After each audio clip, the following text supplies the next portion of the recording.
A capoeira surgiu no Brasil entre afro-brasileiros escravizados entre meados do século XVII. Para se defender dos golpes que recebiam dos capatazes, os cativos passaram a empregar movimentos rápidos com os pés, devido ao chicote, e aplicar com os pés pancadas no adversário. Surgiu então a capoeira, ou os capoeiristas, e é sobre isso que nós vamos conversar com o mestre Pinta, da Associação de Capoeira Zambi.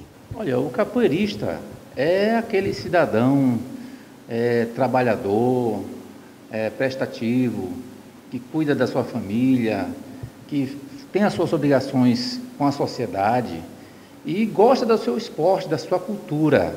Esse é o capoeirista que vive a capoeira no dia a dia. A capoeira ela foi reconhecida como patrimônio cultural e material brasileiro. Como é que o senhor viu essa ação desse órgão, do IFAM, que é vinculado ao Ministério da Cultura?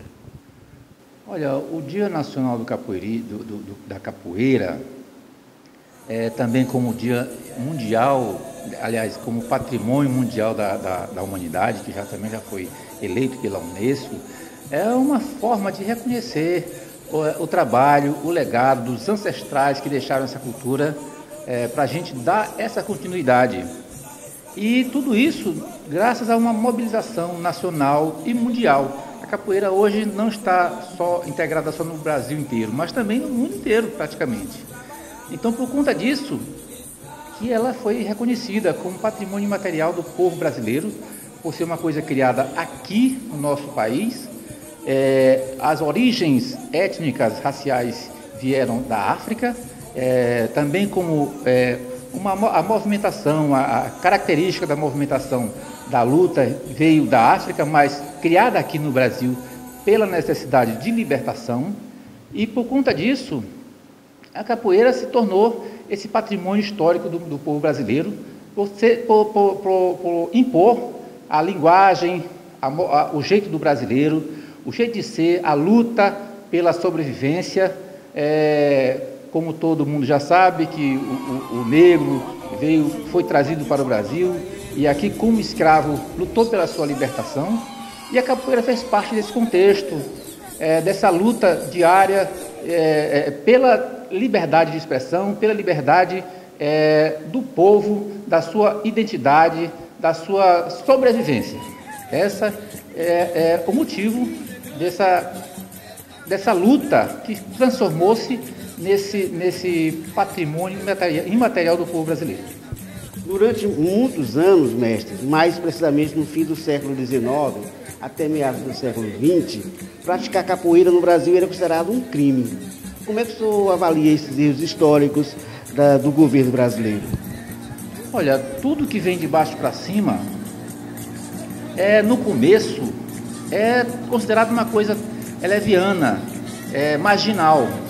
Tudo que vem das classes populares, como a capoeira também veio das classes populares, tá? Vamos lá. O negro foi trazido para o Brasil como escravo. Daqui, depois, muito tempo, ele foi liberto, digamos assim, entre aspas, pela princesa Isabel, por conta de uma pressão inglesa do mundo conhecido, que já estava... O Brasil era o único país que ainda mantinha-se escravos, e isso emperrava a economia do país, emperrava todos os setores, inclusive nesse lado do respeito à humanidade. E a capoeira, a escravidão teve a sua libertação pela princesa Isabel, assinada a Lei Áurea, e o negro foi liberto. Mas o que deram para o preto, para o negro, nesse Brasil? Nada. Só você está liberto, está livre e pronto, e te vira. Ele não tinha terra, ele não tinha direitos, ele não tinha absolutamente nada.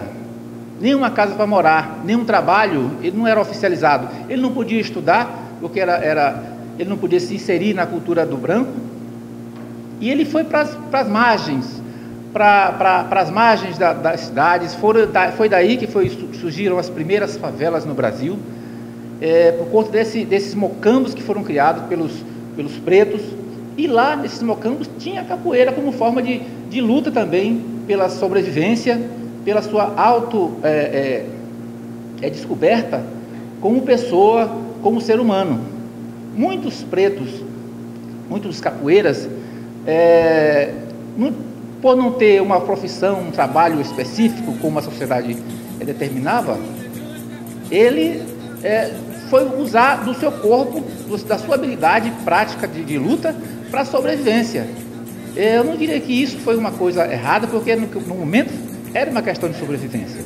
O negro, então, usava do seu corpo para trabalhar em comícios, pago pelas grandes autoridades da época.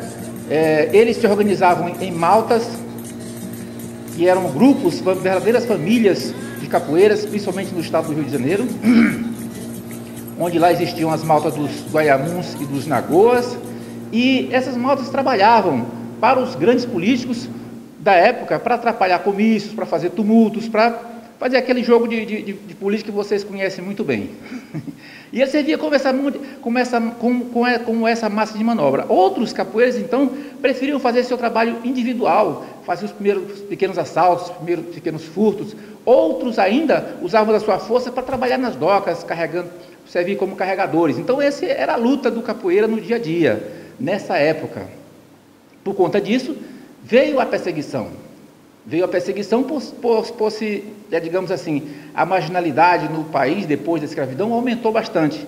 E a capoeira foi uma das culpadas pela sociedade, como uma das maiores culpadas dessa crescente marginalidade, digamos assim, dessa crescente falta digamos assim, de balbúrdia, como a causa das grandes balbúrdias nas grandes cidades, dos tumultos que acreditavam aos capoeiras. Por conta disso, sai a lei que proibia a prática da capoeira, onde o que fosse prego naquela prática era deportado para a ilha Fernando de Noronha e submetido a trabalho esforçado durante 6 meses.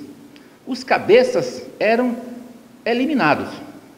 Essa era a justiça da polícia, digamos assim, em relação aos capoeiras, e a repressão era muito forte. Por conta disso, houve uma parada, digamos assim, um recesso compulsório dessa capoeiragem nessa época, por conta dessa perseguição. Mas a capoeira não deixou de acontecer, ela foi passada de pai para filho, mesmo às escuras, às escondidas, para não deixar essa cultura morrer. Hoje os tempos são outros, né? Hoje a cultura é reconhecida, a capoeira é reconhecida como cultura popular brasileira e patrimônio material. Que mensagem o senhor deixa para os jovens ou mesmo para os adultos que têm interesse em praticar a capoeira? Olha, como a gente estava falando aqui, a gente retorna ao passado.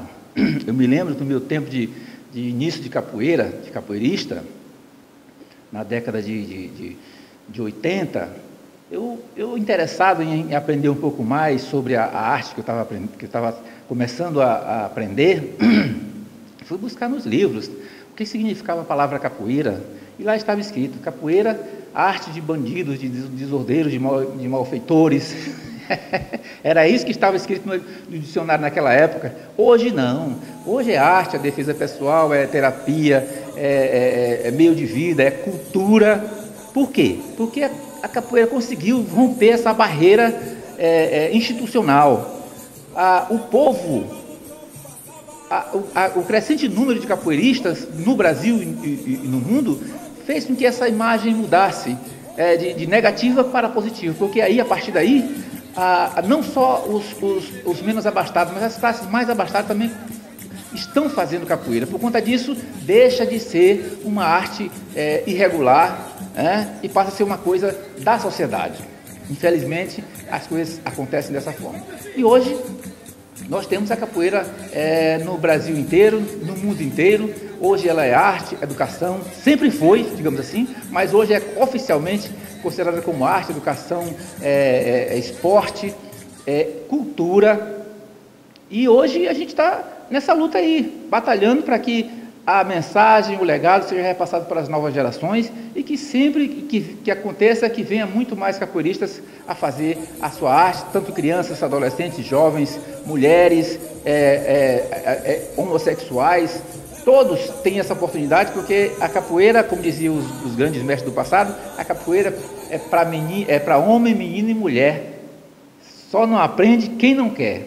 Então, está liberado para todos fazerem a capoeira e graças a Deus estamos hoje aqui para falar isso, né?